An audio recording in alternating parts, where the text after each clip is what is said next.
Hi, you're watching Theophany, bringing God to light at the intersection of film and theology.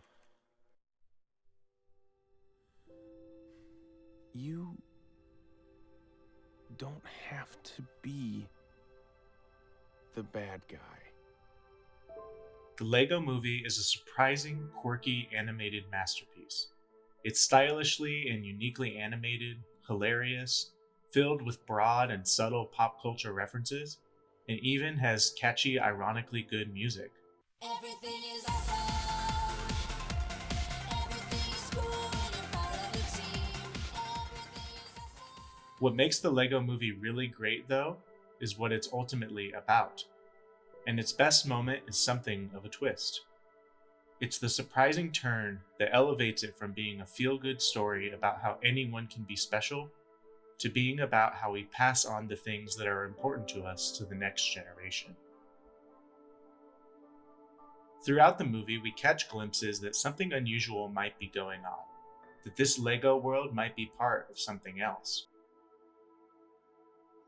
In a climactic moment, Emmett takes a leap into the unknown and lands in a live action world, where we realize that everything we've seen so far has actually been a young boy at play. Quickly, we learn that the events of the film correspond thematically to a real life scenario. The bad guy, Lord Business, is actually the boy's father, who wants to freeze everything with crazy glue because they are his prized possession, and he wants everything that he built to stay the way it is. In a wonderfully crafted moment where the two worlds become one, the boy and Emmett plead to the father and Lord Business to not be the bad guy, to allow things to be different, for the world to be built and rebuilt and played with in new ways. Because in order to preserve the spirit of the Legos for his son, the father has to allow him to be imaginative and to change things, because that's what it means to play with Legos. Legos aren't meant to be built once and then frozen. They're meant to spark imagination and creativity. People taking what you made and making something new out of it. There's a pastor and writer named Shane Hips who uses an analogy for how we preserve faith. He describes what it's like to visit the Mona Lisa. There are armed guards, thick glass, and you're not allowed to get anywhere near it. He then contrasts this with visiting a garden, which you have to take care of very differently. You have to tend it, you have to uproot things, put in new things, and get your hands dirty. The way that you take care of and preserve something is different depending on the nature of that thing. The idea here is that faith is more like the garden than like the Mona Lisa. It requires participation to preserve it. It requires us to get our hands dirty. In that way, faith is a lot like Legos in the Lego Movie. There's a necessary creativity and imagination, which means that things change as they change hands, and that's okay. As new people participate in faith, it begins to change shape a little bit.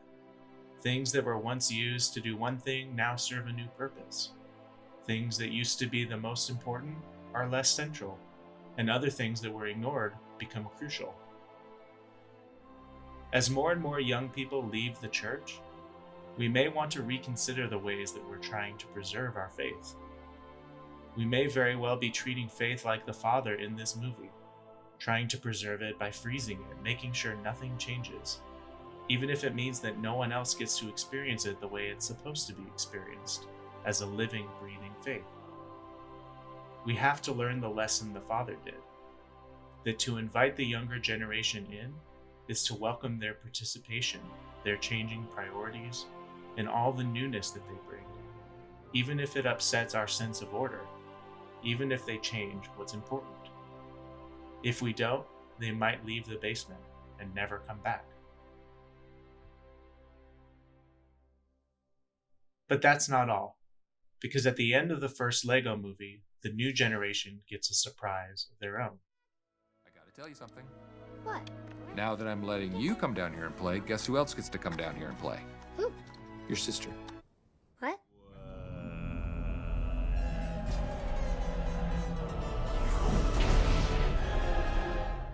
from the planet Duplan. We are here to destroy you. Oh, man. And so the Lego Movie 2, the second part, takes this idea and runs with it.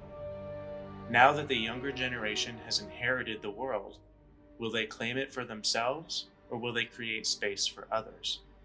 This is the question each new generation of the church has to answer. Finn begins this second movie by making the same mistakes so many Christians have made throughout history: to see inclusion as an attack, as a minimization of his power. And so this story appears to be about how the sisters' oppressive forces, led by a mysterious queen, have taken everything, and our heroes have to go fight and make one last stand. But just like the first movie, there's a twist. The queen actually just wants to unite everyone. The sister just wants to play together.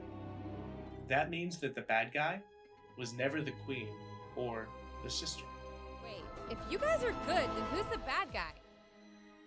The movie's final reveal is that Rex, the rugged tough guy that Emmett wants to be like, actually was Emmett all along, hardened by isolation and anger. Rex is the bad guy, but Rex is Emmett. And as we know from the last movie, Emmett is the boy, Finn. Finn has become the bad guy. And so, fittingly, when he finally realizes that, after a fit of rage that ruins everything, he gives himself the same speech from the first movie. You don't have to be the bad guy. You can join us.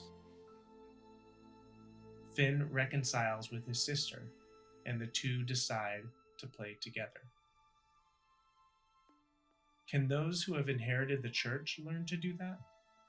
Or will we smash our Legos and go home? Speaking especially for the dominant white Western church, are we willing to accept that we may have to move over and create space for those who God has brought in? Will we realize that the Legos were never ours to begin with? Because faith is like Legos. Whether we are the father or the son in these movies, the lesson is the same. We have to make space for newness. We have to pass on faith with trust that God will still be God, even when faith starts to take new shape. And if we're still playing with it, we have to open doors to new voices and experiences, because God is bigger than the few people we usually invite to be around us. We have a privilege to see God from their unique vantage point. And that's a message that I hope we can all get stuck inside our heads.